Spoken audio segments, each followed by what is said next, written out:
Documentation, as you well know, is very important, and it's for two reasons. Number one, provides the information that a thermographer needs for analysis, explaining the circumstances under which this image was taken.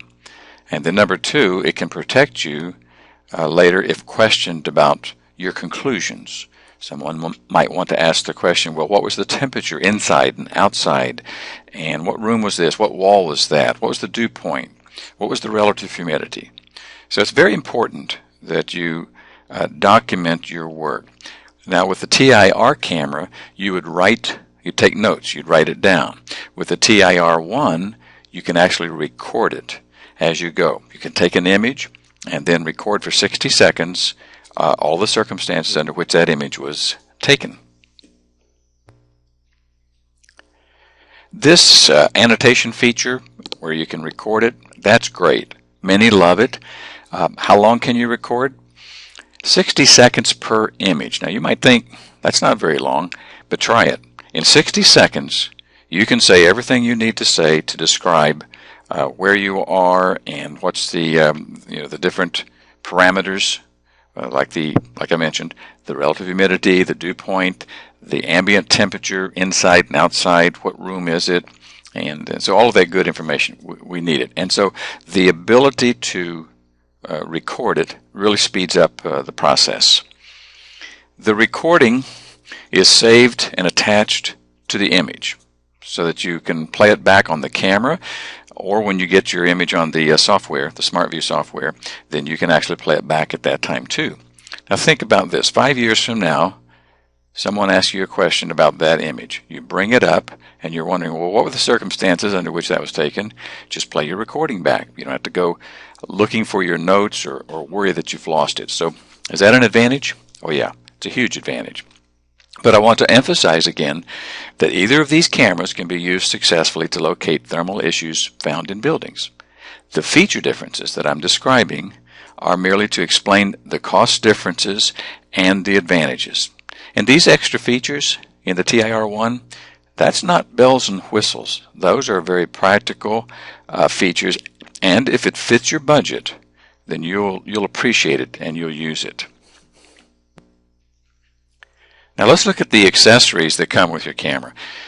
You don't need to buy anything. Everything you need right there. You've got a hard case, a soft case, an AC charger / adapter. And so when it's plugged in, you can run it on AC, and when it's plugged in, you're also charging. It takes about 40 minutes to charge the battery. The battery's located in the handle, and it's a 4-hour battery. Those little end plugs, I just put those in a drawer. That's for, let's say, when you're in Europe and you have a different type of outlet.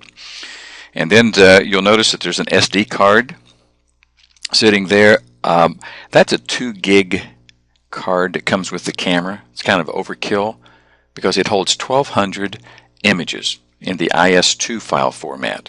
The IS2 file format is important because that's where all the data is held, so that when you're putting your image on SmartView software, you can do your full post-analysis. You have all the different palettes available to you, all the temperatures, 19,200 of them. You can change your span bar, you can change your level, you can change the palettes, you can do your blending. And the reason you can do all of that is because that image is saved in an IS2 file. No one can read that file except SmartView software. But you say, well, I'd like to maybe send it out as a JPEG. No problem.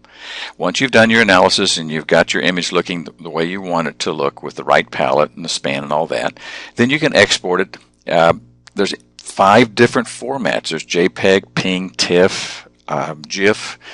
And so there's no problem. You can export it and send it to someone who needs it. The other thing, too, is in the TIR and R1 cameras, if you want to take an image in a bitmap format, you can do that right on the camera.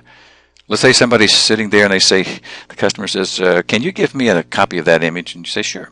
You go ahead and change your camera over to bitmap, take the image, take the card out, give it to them, and then when you put the card back in your camera, just switch back over to the IS2 file formats.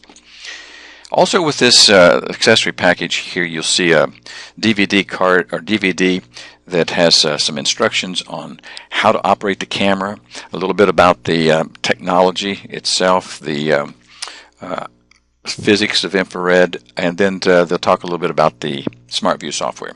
So a lot of good, helpful information there. You get the DVD or the CD for the software. That software, by the way, is anytime they have an upgrade, it's free also. And you can put it on as many computers as you want, no problem. What is not shown here, I see, is a card reader. You do get a card reader. Let's say you want to put that SD card in to this card reader. It connects to your computer via USB port. So everything you need is right there. Don't need to add anything else. Now in the next segment, I want to talk about step-down blending. This is a huge advantage, and we have it in this software. Regardless of which camera, you can do your step-down blending. So click on that next segment and see what you think about that.